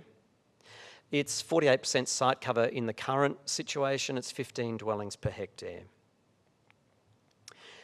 In the co-located approach, we're covering 38% of the site, so we return some back to ground plane, and we triple the density. We're up to 44 dwellings per hectare, so pretty firmly in medium density territory. As a diagram of the idea, you see the original house at the front, which gets altered internally, becomes a 2-bedroom dwelling, and then 2 1-bedroom dwellings, one as an addition and one as a detached backyard home. There's a space for washing lines, sheds. There are 4 sheds in this case, 1 for each property and 1 for the block. There are rubbish bin storage areas, and there's 1 car space for each dwelling, which is obviously a lot easier to achieve on a corner block such as this, but I will show you a landlocked one next. I won't go into the planning in great detail, but the one on the right-hand side, the cottage, is pretty comfortable, 2 bedrooms, and then, as I mentioned, 1 bedroom for the addition and the backyard home. So the addition is actually quite a bit smaller than what a lot of people would do with one of these homes if they were adding to it to just make a larger single-family home. And the dwellings, although small at 1 bedroom, All three of them have been designed to the Livable Housing Australia Gold Standard for mobility. So they're pretty generous in space, and a focus on getting as much joinery in there as possible for storage and spaces for loose furniture as well, so that people can bring their things with them as much as can be expected in a one-bedroom home. Importantly, all three living spaces face the public area in the middle, the garden, and the bedrooms face away. Increasingly important the smaller the houses get. The question is always, well, what does it look like from the street? And this is what the house looked like before, and it's what it looks like now, because it only receives internal changes. Being a corner block, it's really important to maintain that corner presence for heritage and character, so just good old-fashioned character design. Coming down the street, we see the extension, and as I mentioned, instead of making that cottage bigger, it's adding that second dwelling in there. And as we pivot to the left, we can see the shared garden and the beginnings of that backyard home on the left-hand side. Walking further down the street, the backyard home is about the size and shape of a garage, so it's garage-ish, but it is housing people rather than housing cars, and there's a carport on the left-hand side. Coming back to the right-hand side and looking in the side gate, you can imagine that this lady in the centre of the image might live in the cottage that's off to the right, and she's walking past dwelling 2, which is the addition, to go and have a coffee in the morning with the resident of the backyard home. Being a garden-centred design and having a community title governance structure, you can write into the bylaws that pets are allowed and how many and what size and all that sort of stuff. So when you enter into this agreement as a resident, you come in knowing that there can be pets there. And so it's a really good model for people who want to have pets but may only be able to afford to live in something small. And we know particularly for people as they age, pets are incredibly therapeutic for their health and for their activity well-being. And being a garden-centred model, there's chances for people to come together deliberately and accidentally in the garden. And you can imagine that the older gentleman doing the gardening, he might be the owner of one of the new dwellings and the cottage behind us, and he might rent the cottage to the young family who have just arrived home. It might be that they own the cottage and one of the other two, and they rent to him. They might all be renters from different owners. They might all be owner-occupiers independently. They might be related. They might be unrelated. The structure allows that to happen. But always with any of them, no matter how it's sliced and diced, this idea that the garden is there as a very strategic part of making the whole thing work and bringing people together. Very quickly, this is a 2 or 3 for 1 landlocked study, so a smaller block of land. It can be set up as 2 dwellings, or the backyard home in this case it's a 3-bedroom dwelling. It could be set up as 1 bedroom on the ground floor and 1 on the upper floor. There's a fire stair door here, or a stair going up here that's fire rated with a door to the outside. You can see it in the image on the right-hand side under this blue canopy. That allows people to come upstairs and access the upper level independently of the downstairs. And there is a fire door, like a hotel door, linking the ground floor into that fire-rated stair. Existing conditions, 48% site cover, 19 dwellings per hectare. The Bluefield model, 40% site cover and 38 dwellings per hectare if it's used as 2 houses, 57 if it's used as 3. So an idea that dwelling numbers, dwelling densities aren't always related to more. They can be related to how the properties are used differently. Without going into detail, again, the 2-bedroom, pretty comfortable adaptation here. That's that fire door down here that I was talking about, and the fire stair. So 1 bedroom downstairs, kitchen and bathroom, dining and living area. 2 bedrooms upstairs using joinery to separate the spaces, and joinery up here for a study with plumbing in the joinery. Take out the joinery in grey here, and this becomes, and essentially repeat this floor plan, and it becomes a 1-bedroom dwelling upstairs with very minimal building work. So, it's really a model that's about the differences not about the differences in its innovation, but the similarities. So I always talk about it not in terms of how new the thinking is or innovative, because people have been living this way for a very long time and living like it overseas for a long time. This is about formalising it here in the planning code. So it's not about how different it is, but how similar to existing conditions. So in that sense, it's housing that looks and feels like a single family home, but it operates legally and financially like a small block of units. It's housing that incentivises landowners to retain older houses, enhance suburban tree canopy and foster social connections. And it's housing that taps into an existing market of residential alterations and additions. So this is building work that's going to happen anyway. And that helps also when you're talking about neighbours and hopefully mitigating their concerns. It's, well, people can build this much stuff already next door to you, doing alterations and additions. It's no different to that in scale or size. And it's housing that can be designed and assessed using minor tweaks to the planning system and constructed by an existing labour force of home builders. So commercial builders don't need to scale down, domestic builders don't need to scale up. We have the workforce to be able to do this already. And if you'd like to exit via the gift shop, as Lisa mentioned, the book covers the 4 single allotment studies from the Co-Housing for Ageing Well project. We looked at the 2 in the middle today. It has 3 dual lot studies which came from the PhD.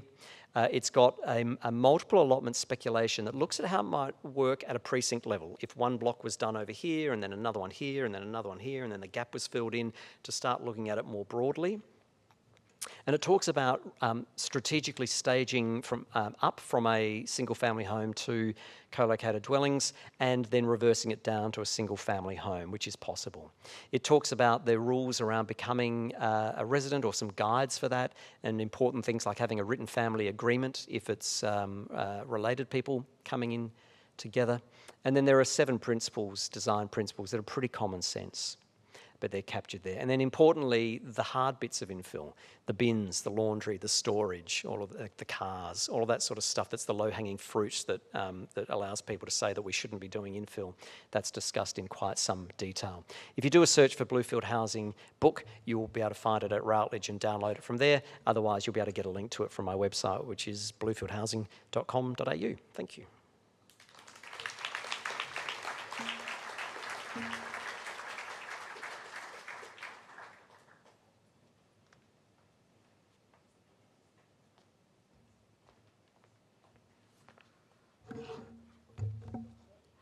Wow, I'm feeling pretty energised by that, and I feel like a little, architecture kid in a candy store when I hear these kinds of conversations. It just really, it's quite phenomenal.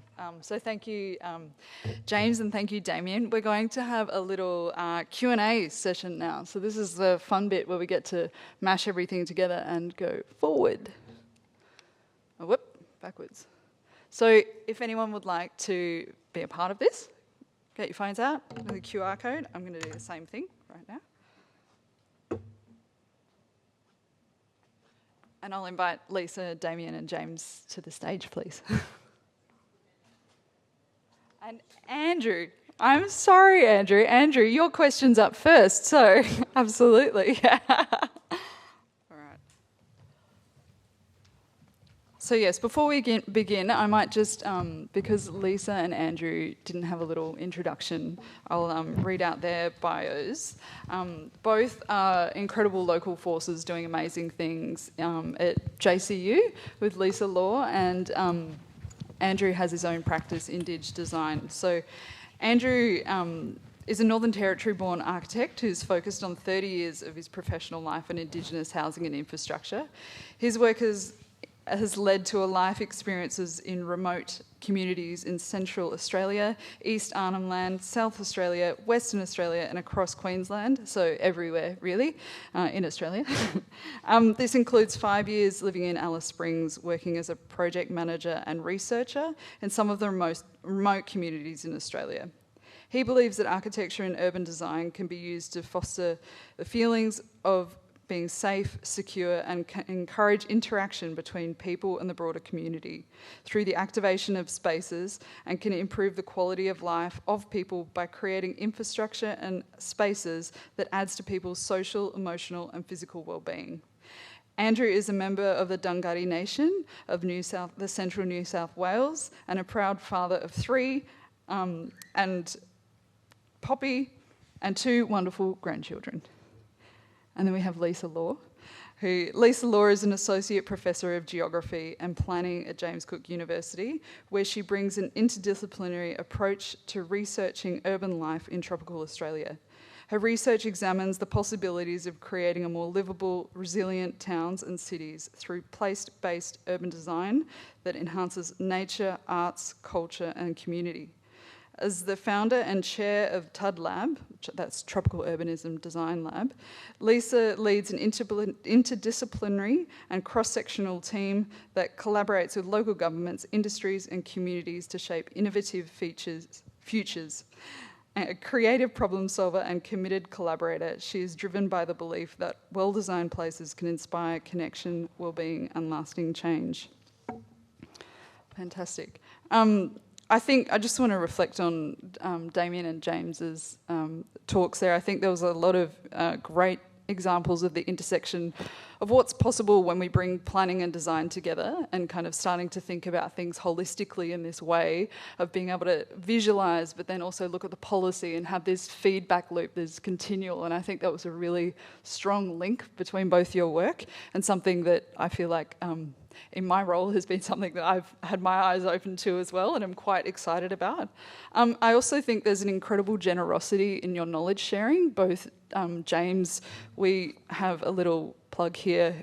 We have a Building Flood Resilience Guide, which is generously all of James's work in a concise Cairns version.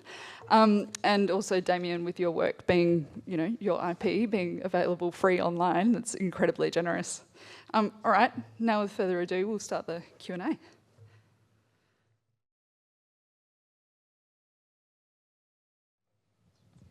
might need a microphone. Thank you, that helps. Andrew, I've had a quick question for you to start off with, and I think this is more of a conversation. We can have it free-flowing here, but I think based on your experience across Australia and working in remote communities and living in Cairns, when you consider the demographics of our region, we talked a lot about the need for diversity in our housing stock and the diversity in our community.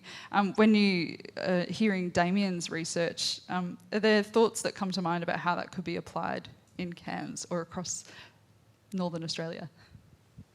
One of the things that I'm actually currently working on a project at the moment where we're working with the Eastern Gugu-Yalnji about some resilient bush housing. But I don't want to talk about the resilience side of it. What's coming through is a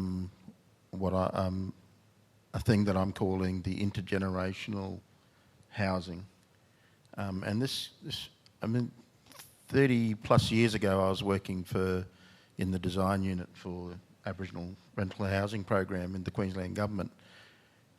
And we were finding that we had tenants that had been in the same place for social housing, the same place for 25 plus years, and all their kids had grown up.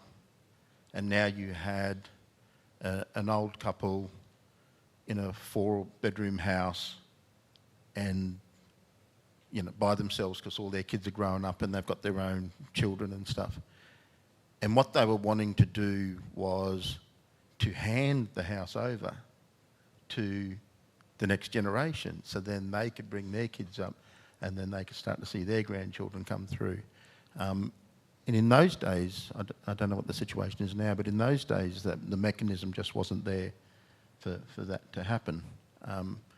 But and the work that I'm doing with the Eastern Gugu-Yalnji elders is we're seeing those same things where we're talking about housing in remote locations, bush locations, up through the Cape, where it's not just about them, it's about the next generation and families living together. So if you've got a block of land that you've got multiple housing options on it, then the families can grow on that property using those different housing models. and then things can be passed on from generation to generation. Now, what's really exciting about the work that Damian's doing is there's an opportunity, if policies go that way, for people to do that on places that they already live. So, for example, I live in Gordonvale, I'm on 1,000 square metres, and my house is 90 square metres. So I've got lots of land, and I've got a shed up the back because I've got, because I own a Land Rover, and those that know Land Rovers, you need a shed. But I've got lots of green space that could be better utilised. Things like ageing parents, potentially granny flats, artist studios for the creative people in the family, which is not me, he says.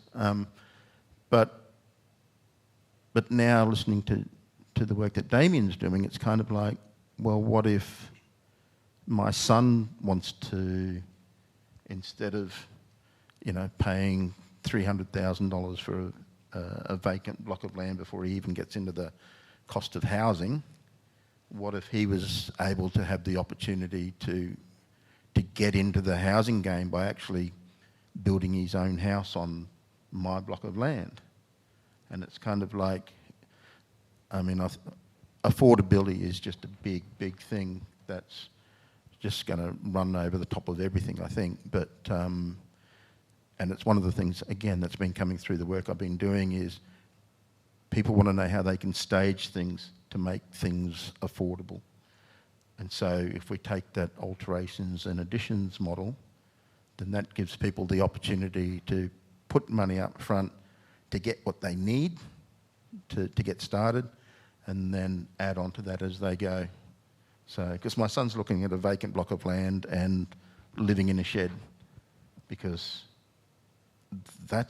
he's not going to be able to afford $1 million for his first home, So I hope that that kind of absolutely help did. answer? I think what I'm hearing is how that can kind of be applied to the Cairns context, and also in multiple contexts for multiple different styles of families. And I think that is what really came through in your discussion too, Damian. I had a question for both Lisa and James. And you can choose how to frame this on yourselves, but if there's any advice that you would give Cairns, and when I say Cairns, it could be Cairns Regional Council, it could be all of us here in the industry today, or it could be the community, of when it comes to planning for climate, where should we start today? I mean, that's a very big question. And what do we need to know? Like, if there were 2 key points for both of you, choose your own adventure. Absolutely. Is that working? Yeah. I was really interested when James was talking about risk-based planning, and I know we're doing our mapping and of what the land is like at the moment, and I was wondering what risk-based planning looks like to you. Could you actually give us a little bit more background to what that is? And is it in the planning scheme? Is it at the development application stage? And what's happening in that space? I guess for me, I was thinking about, I don't know why we're not doing heat risk assessments when we're looking at development applications. But so I was wondering if you could expand a little bit more on what you thought that was like. Sure. We're doing the urban heat guide for the Gold Coast at the moment, having done the fire guide and also the flood guide for the Gold Coast. So that's kind of, there are ways to do it, and basically what I've learned, say for example Machan's Beach and that area that flooded recently, the interesting thing about water is it's kind of dumb. It will come back to the same place that it was before. So that's good. We can predict that it will return. We just don't know in what extent it will return in terms of how much rain. That's the thing that's hard. And you'll see now, you'll have, like even in Brisbane recently, and I'm pretty sure here as well, it'll rain over a certain area. Like it didn't rain here over the CBD, for instance. It didn't flood, but it rained up that way. And Brisbane, people are often surprised that even in a very small little catchment, it'll rain intensively and everything will flood, but just down the road, nothing kind of happens. So the I prefer personally flood to fire.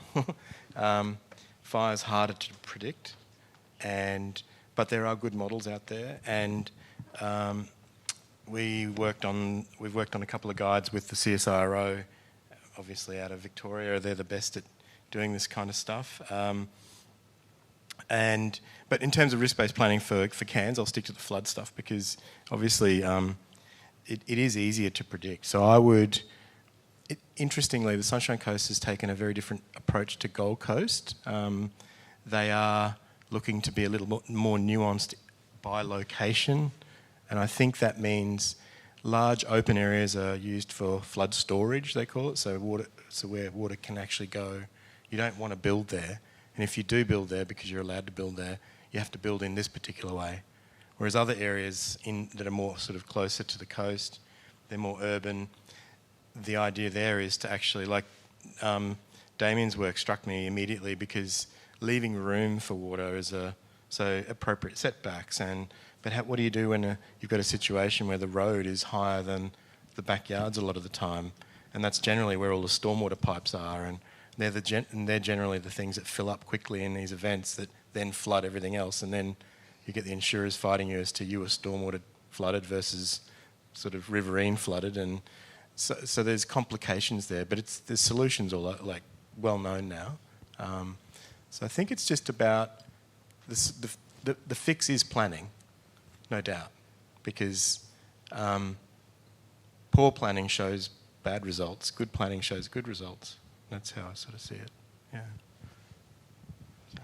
No, don't apologise. That's fantastic. I think that the risk-based planning is something that we've been talking about a lot, and it seems like our planning systems are set up to be a very considered, slower-moving beast, and it's really interesting hearing about what's happening in other regions to learn from.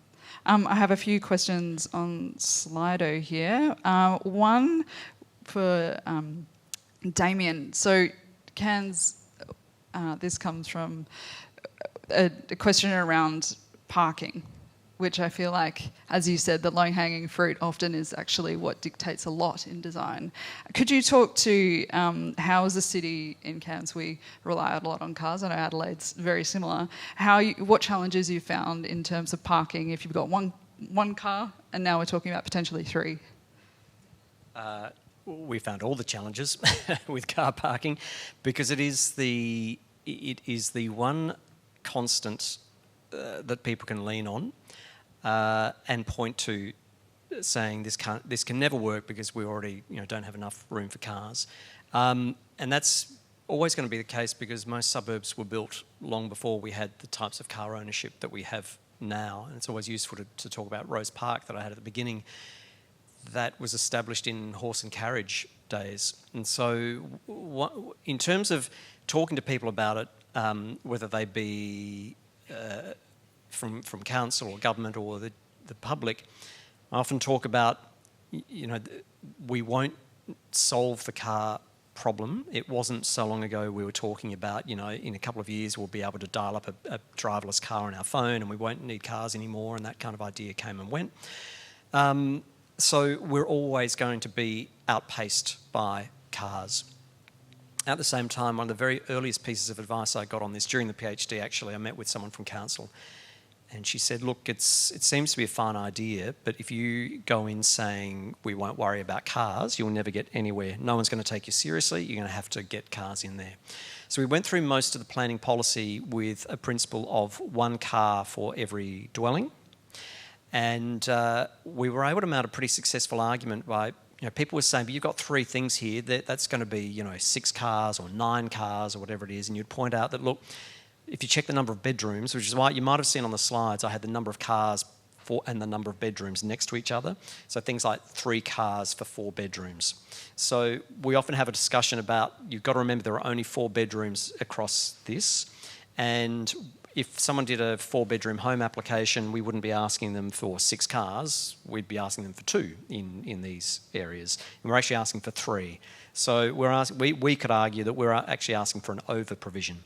That's where we got to until community consultation, one of the, yeah, you know what's coming next.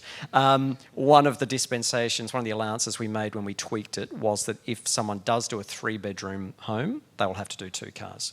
So at the moment it's 1 for a 1-bedroom and a 2-bedroom per dwelling, 2 cars if it's a 3-bedroom. So we've got them there, but it's a deemed to satisfy provision. So if people want to argue a 0 car parking arrangement, they can argue that based on all sorts of issues, and they can apply for one without it. It'll be considered on merit.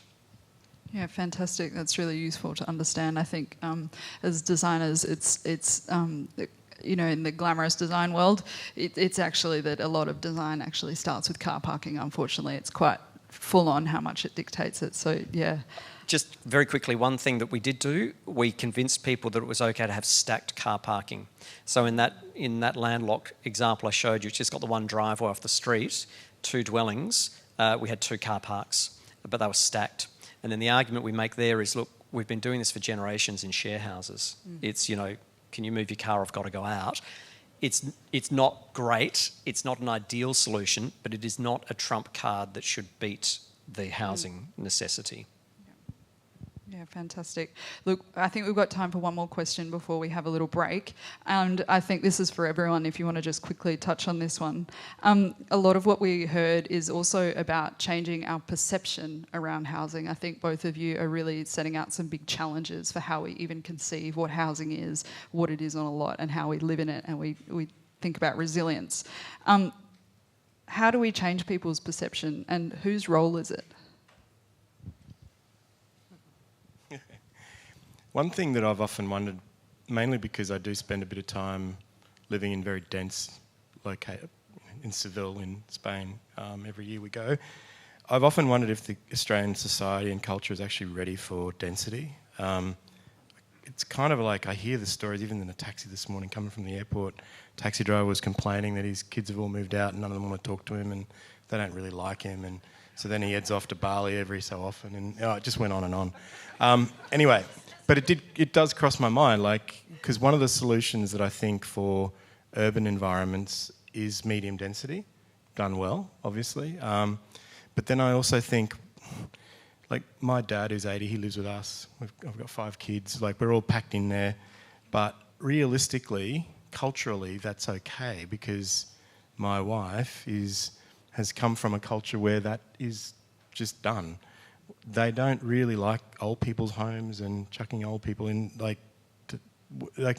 so I do worry that I think that while we talk about density, from a flooding point of view, it's a good thing because we can get some height and allow water to flow through underneath and create beautiful, you know, in this area, tropical environments and shaded space, and, you know, you can cut your fish up there and all that sort of stuff.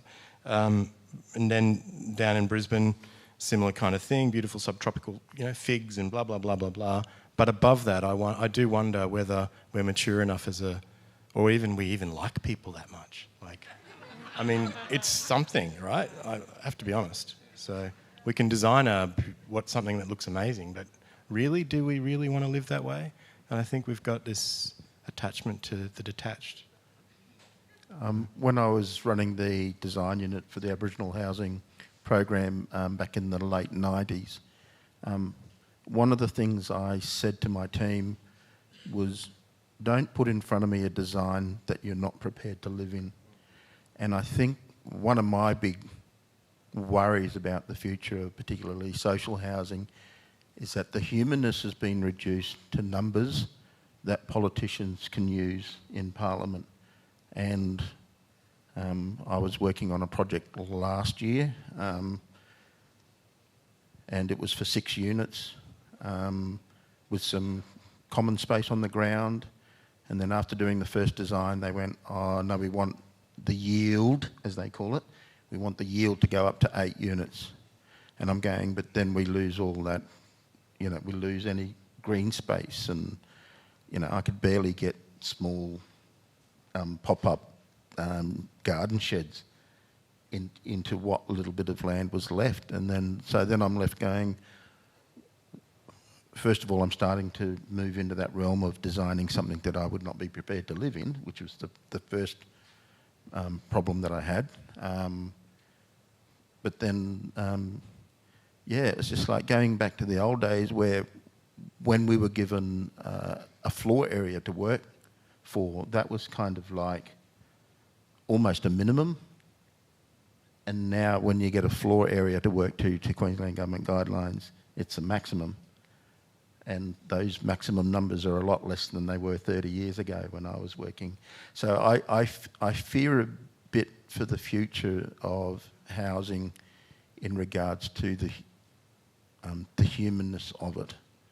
And there are people that will be forced to live in some of these places because of their life circumstances. I think we may have a good speaker that might challenge some of those coming up next. Yeah. That idea, to give some hope in the face of that, absolutely. Yeah, so that's, I just want to see things kind of not just go down the political, everything's a number, because that's, We're seeing I don't think that's going to be good for us as a society. Yeah. Do you guys want to have a quick... Very quickly, I think in terms of taking a new housing model and getting it through policy, for example, you have to always bring it back to who, the who of the question. Because when you start off with a research idea or a practice idea, it starts off with a what. What is the problem? What are the demographic pressures? What are the metrics telling us? And then how do we solve that? So you go from a what to a how, and then while you're doing that, you factor in the who.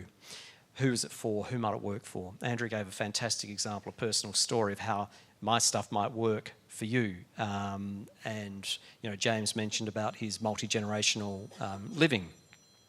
So we have these different stories. It's important that these stories are kind of captured and they keep coming through at the forefront of it, because then when you move into policy land, you go straight back into the how. And what was really important, how do we do this without wrecking the joint, essentially? What was really important with the Future Living Code Amendment was that we had statutory planners in the room, of course, at a state level and a council level, but we also had strategic planners. Fortunately, I was involved in the process, so I was there to try and keep the idea pure. But then, importantly, we had GMs of community development, of active ageing, things like that, people who didn't really have a KPI over the how or the what, but they had a KPI over the who. And they were the ones who would always keep us on track, saying, look, yeah, I understand the problem there with car parking, whatever it is. Surely there's an answer to that. There's a statutory way to get around that. Can we bring it back to why we're doing this? And let's scenario plan for who people would be who would use this or not use it. So I think that's really important. And the way to do that is you socialise. You go out and talk about it officially and unofficially. If you get an invitation to speak, you take it and you go and talk about the work. It's easy coming here because it's like 4 degrees in Adelaide this morning and it's lovely coming here. But I always say yes to a presentation and community consultation and all that sort of stuff. You have to go out and connect the story to people. Yeah, that absolute holistic kind of team look at things. Yeah. And Lisa, do you have any closing out comments? I don't want to have the last word here. Oh, well, you're on. But I do want to say 2 things. And one is that I lived in Singapore for 3 years and I didn't have air conditioning. And so when I built my house here in Cairns, I didn't have air conditioning, but then I actually retrofitted it later because it's a bit harder to do when you don't live densely. In Singapore, I lived on the 8th floor and there were HUDC houses, the government had planned them, they were oriented to breezes, and it was a really nice way to live, a really nicely designed block of flats. So it can be done. It does work in the tropics. It can work.